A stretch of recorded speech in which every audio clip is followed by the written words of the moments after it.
नमस्कार। आइए सुनते हैं भीष्म साहनी जी की लिखी कहानी फैसला। उन दिनों हीरालाल और मैं अक्सर शाम को घूमने जाया करते थे। शहर की गलियां लांघकर हम शहर के बाहर खेतों की ओर निकल जाते।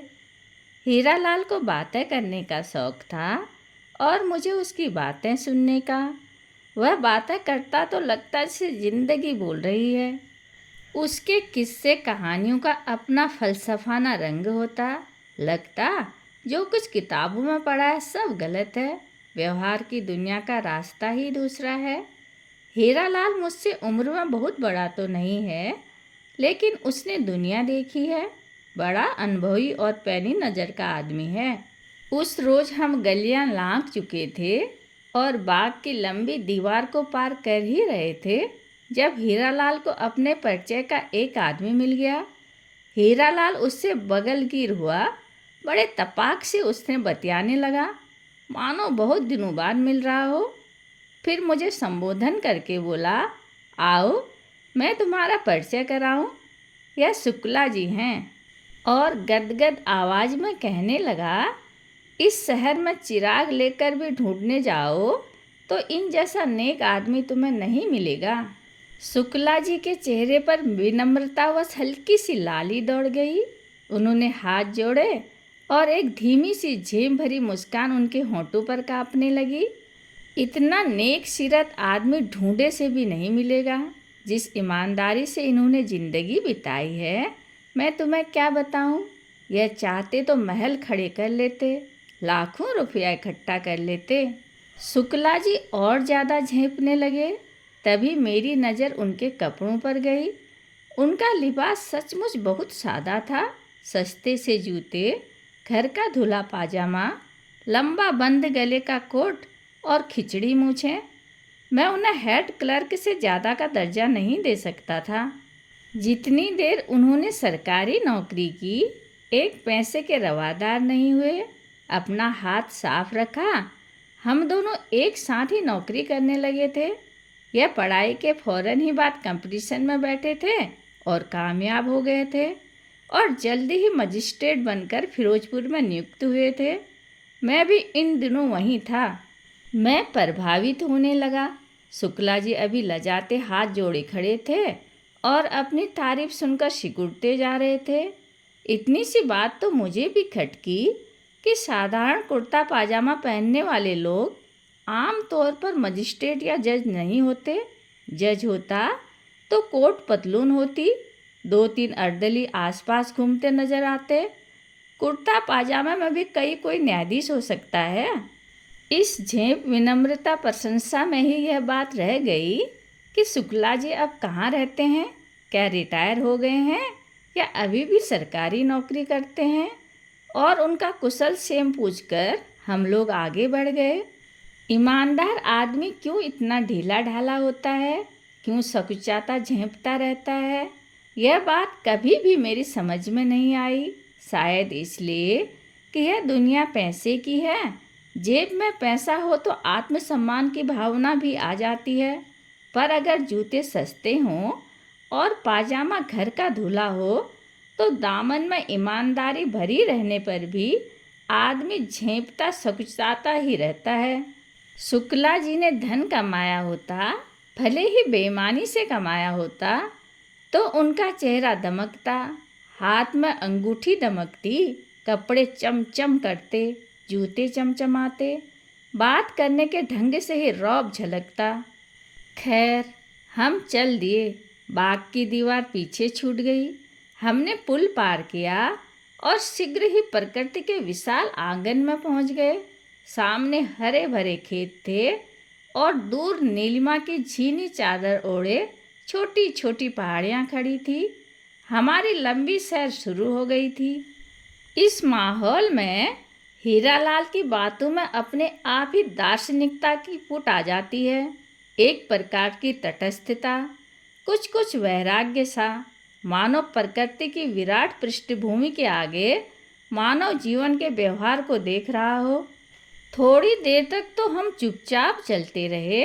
फिर हीरालाल ने अपनी बाहें मेरी बाह में डाल दी और धीमे से हंसने लगा।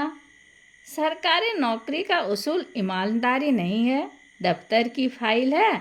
सरकारी अफसर को दफ्तर की फाइल के मुताबिक चलना चाहिए। हीरालाल मानो अपने आप से बातें कर रहा था। वह कहता गया, इस बात की उसे फिक्र नहीं होनी चाहिए कि सच क्या है और झूठ क्या है, कौन क्या कहता है। बस यह देखना चाहिए कि फाइल क्या कहती है। यह तुम क्या कह रहे हो? मुझे हीरालाल का तर्क बड़ा अटपटा लगा। हर सरकारी अफसर का फर्ज है कि वह सच की जांच करे। फाइल में तो अंटे संटे भी लिखा रह सकता है। ना ना ना, फाइल का सच ही उसके लिए एकमात्र सच है। उसी के अनुसार सरकारी अफसर को चलना चाहिए, न 1 इंच इधर न 1 इंच उधर। उसे यह जानने की कोशिश नहीं करनी चाहिए कि क्या सच है और झूठ क्या है। यह उसका काम नहीं। बेगुनाह आदमी बेशक पिसते रहें। हीरालाल ने मेरे सवाल का कोई जवाब नहीं दिया। उसके विपरीत मुझे इन्हीं शुक्ला जी का किस्सा सुनाने लगा। शायद उन्हीं के बारे में सोचते हुए उसने यह टिप्पणी की थी, जब यह आदमी जज होकर फिरोजपुर में आया तो मैं वहीं पर रहता था। यह उसकी पहली नौकरी थी। यह आदमी सचमुच इतना नेक, इतना मेहनती, इतना ईमानदार था कि तुम्हें क्या बताऊं। सारा वक्त उसे इस बात की चिंता लगी रहती थी कि इसके हाथ से किसी बेगुनाह को सजा न मिल जाए। फैसला सुनाने से पहले इससे भी पूछता, उससे भी पूछता कि असलियत क्या है, दोष किसका है, गुनाहगार कौन है। मुलजिम तो मीठी नींद सो रहा होता और जज की नींद हराम हो जाती थी। अगर मैं भूल नहीं करता तो अपनी माँ को इसने वचन भी दिया था कि वह किसी बेगुनाह को सजा नहीं होने देगा। ऐसी ही कोई बात उसने मुझे सुनाई भी थी। छोटी उम्र में सभी लोग आदर्शवादी होते हैं। वह जमाना भी आदर्शवाद का था, मैंने जोड़ा। पर हीरालाल कहे जा रहा था। आधी आधी रात तक यह मिसलें पढ़ता और मेज से चिपटा रहता। उसे यही डर खाए जा रहा था कि उससे कहीं भूल न हो जाए। एक एक केस को बड़े ध्यान से जांचा करता था।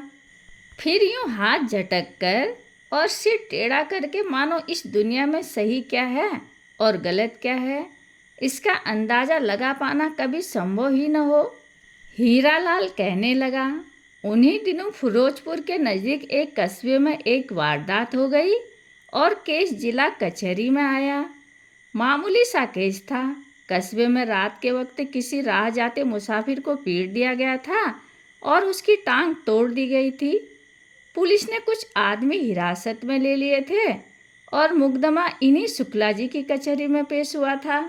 आज भी वह सारी घटना मेरी आंखों के सामने आ गई है। अब जिन लोगों को हिरासत में ले लिया गया था उनमें इलाके का जिलेदार और उसका जवान बेटा भी शामिल थे। पुलिस की रिपोर्ट थी कि जिलेदार ने अपने लठैत भेजकर उस राहगीर को पिटवाया है। जिलेदार खुद भी पीटने वालों में शामिल था, साथ में उसका जवान बेटा और कुछ अन्य लठैत भी थे। मामला वहाँ रफा दफा हो जाता अगर उस राहगीर की टांग न टूट गई होती। मामूली मारपीट की तो पुलिस परवाह नहीं करती, लेकिन इस मामले को तो पुलिस नज़रअंदाज नहीं कर सकती थी। खैर, गवाह पेश हुए। पुलिस ने भी मामले की तहकीकात की और पता यही चला कि जिलेदार ने उस आदमी को पिटवाया है और पीटने वाले राहगीर को अधमरा समझकर छोड़ गए थे। 3 महीने तक केस चलता रहा। हीरालाल कहने लगा, केस में कोई उलझन, कोई पेचीदगी नहीं थी, पर हमारे शुक्ला जी को चैन कहाँ।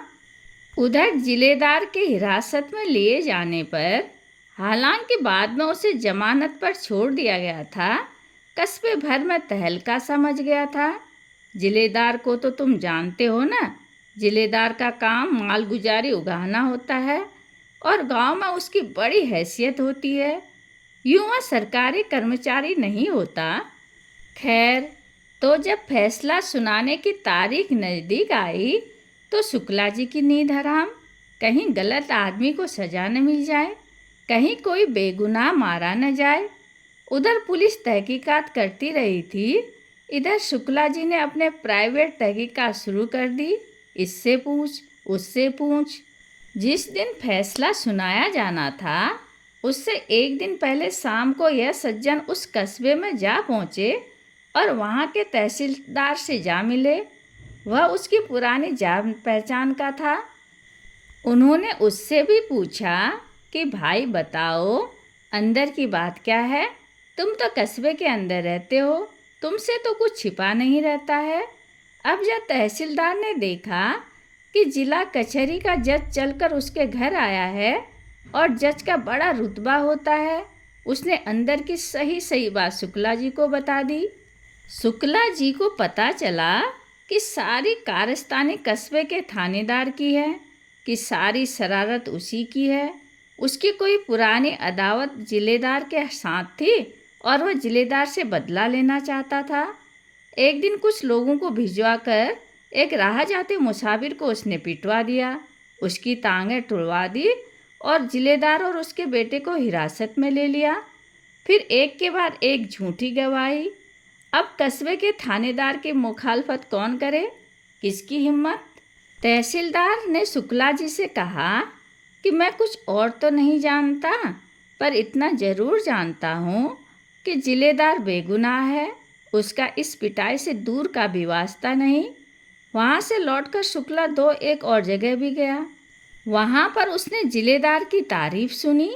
जब शुक्ला जी को यकीन हो गया कि मुकदमा सचमुच झूठा है, तो उसने घर लौटकर अपना पहला फैसला फौरन बदल दिया और दूसरे दिन अदालत में अपना नया फैसला सुना दिया और जिलेदार को बिना शर्त रिहा कर दिया।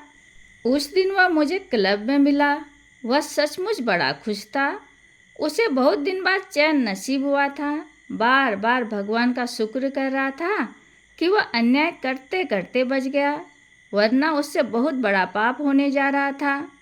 मुझसे बहुत बड़ी भूल हो रही थी। यह तो अचानक ही मुझे सूझ गया और मैं तहसीलदार से मिलने चला गया, वरना मैंने तो अपना फैसला लिख भी डाला था, उसने कहा। हीरालाल की बातें सुनकर मैं सचमुच प्रभावित हुआ। अब मेरी नज़रों में शुक्ला सस्ते जूते और मैले कपड़ों में एक ईमानदार इंसान ही नहीं था, बल्कि एक गुर्दे वाला जिंदा दिल और जीवट वाला व्यक्ति था। उसे बाग की दीवार के पास खड़ा देखकर जो अनुकंपा सी मेरे दिल में उठी थी, वह जाती रही और मेरा दिल उसके प्रति श्रद्धा से भर उठा। हमें सचमुच ऐसे ही लोगों की ज़रूरत है जो मामले की तह तक जाएं और निर्दोष को आंच तक ना आने दें। खेतों की मेड़ों के साथ साथ चलते हम बहुत दूर निकल आए थे। वास्तव में उस सफ़ेद बुत तक जा पहुँचे थे जहाँ से हम अक्सर दूसरे रास्ते से मुड़ने लगते। फिर जानते हो क्या हुआ? हीरालाल ने बड़ी आत्मीयता से कहा, कुछ भी हुआ हो हीरालाल, मेरे लिए तो इतना ही काफ़ी है कि यह आदमी जीवट वाला और ईमानदार है, अपने उसूल का पक्का रहा। सुनो सुनो, एक उसूल जमीर का होता है तो दूसरा फाइल का। हीरालाल ने दानिशमंदों की तरह सिर हिलाया और बोला, आगे सुनो। फैसला सुनने की देर थी कि थानेदार तो तड़प उठा। उसे तो जैसे सांप ने डस लिया हो। चला था जिलेदार को नीचा दिखाने, उल्टा सारे कस्बे में लोग उसकी लानत मलानत करने लगे। चारों ओर थू थू होने लगी। उसे तो उल्टे लेने के देने पड़ गए थे, पर वह भी पक्का घाघ था। उसने आओ देखा न ताओ, सीधा डिप्टी कमिश्नर के पास जा पहुंचा।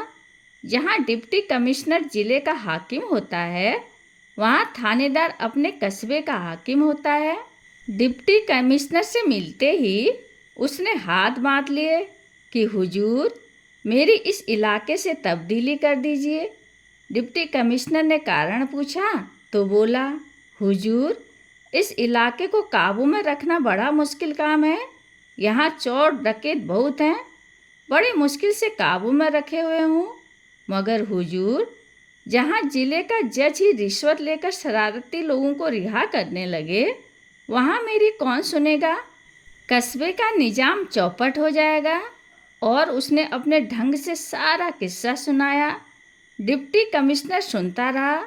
उसके लिए यह पता लगाना कौन सा मुश्किल काम है कि किसी अफसर ने रिश्वत ली या नहीं ली है, कब ली है और किससे ली है। थानेदार ने साथ में यह भी जोड़ दिया कि फैसला सुनाने के एक दिन पहले जज साहब हमारे कस्बे में भी तशरीफ लाए थे। डिप्टी कमिश्नर ने सोच विचार कर कहा कि अच्छी बात है, हम मिसल देखेंगे, तो मुकदमे की फाइल मेरे पास भिजवा दो। थानेदार की बाँछें खिल गई। वह चाहता ही यही था। उसने झट से फिर हाथ बांध दिए कि हुजूर, एक और अर्ज है। मिसलें पढ़ने के बाद अगर आप मुनासिब समझें तो इस मुकदमे की हाई कोर्ट में अपील करने की इजाज़त दी जाए। आखिर वही हुआ जिसकी उम्मीद थी। डिप्टी कमिश्नर ने मुकदमे की मिसलें मंगवा ली। शुरू से आखिर तक वह मुकदमे के कागजात देख गया, सभी गवाहियाँ देख गया, एक एक कानूनी नुक्ता देख गया और उसने पाया कि सचमुच फैसला बदल गया है। कागजों के मुताबिक तो जिलेदार मुजरिम निकलता था। मिसली पढ़ने के बाद उसे थानेदार की यह मांग जायज़ लगी कि हाई कोर्ट में अपील दायर करने की इजाज़त दी जाए। चुनाचे उसने इजाज़त दे दी। फिर क्या, शक की गुंजाइश ही नहीं थी। डिप्टी कमिश्नर को भी शुक्ला की ईमानदारी पर संदेह होने लगा। कहते कहते हीरालाल चुप हो गया। धूप कब की ढल चुकी थी और चारों ओर शाम के अवसादपूर्ण साये उतरने लगे थे। हम देर तक चुपचाप चलते रहे। मुझे लगा मानो हीरालाल इस घटना के बारे में न सोचकर किसी दूसरी ही बात के बारे में सोचने लगा है। ऐसे चलती है व्यवहार की दुनिया, वह कहने लगा। मामला हाई कोर्ट में पेश हुआ और हाई कोर्ट ने जिला अदालत के फैसले को रद्द कर दिया। जिलेदार को फिर से पकड़ लिया गया और उसे 3 साल की कड़ी कैद की सज़ा मिल गई। हाई कोर्ट ने अपने फैसले में शुक्ला पर लापरवाही का दोष लगाया और उसकी न्यायप्रियता पर संदेह भी प्रकट किया। इस एक मुकदमे से ही शुक्ला का दिल टूट गया। उसका मन ऐसा खट्टा हुआ कि उसने जिले से तब्दीली करवाने की दरख्वास्त दे दी और सच मानो उस एक फैसले के कारण ही वह जिले भर में बदनाम भी होने लगा था। सभी कहने लगे रिश्वत लेता है। बस इसके बाद 5-6 साल तक वह इसी महकमे में घिसटता रहा। इसका प्रमोशन रुका रहा। इसलिए कहते हैं कि सरकारी अफसर को फाइल का दामन कभी भी नहीं छोड़ना चाहिए। जो फाइल कहे वही सच है, बाकी सब झूठ है। अंधेरा घेर आया था और हम अंधेरे में ही धीमे धीमे शहर की ओर लौटने लगे थे। मैं समझ सकता हूँ कि शुक्ला के दिल पर क्या बीती होगी और वह कितना हतबुद्धि और परेशान रहा होगा। वह तो न्यायप्रियता का वचन अपनी माँ को देकर आया था। फिर क्या हुआ? जजी छोड़कर शुक्ला जी कहाँ गए?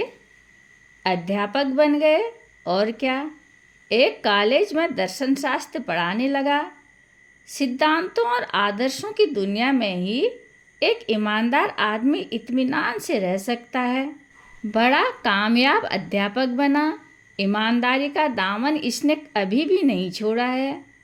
इसने बहुत सी किताबें भी लिखी हैं, बढ़िया से बढ़िया किताबें लिखता है, पर व्यवहार की दुनिया से दूर, बहुत दूर। कहानी सुनने के लिए धन्यवाद।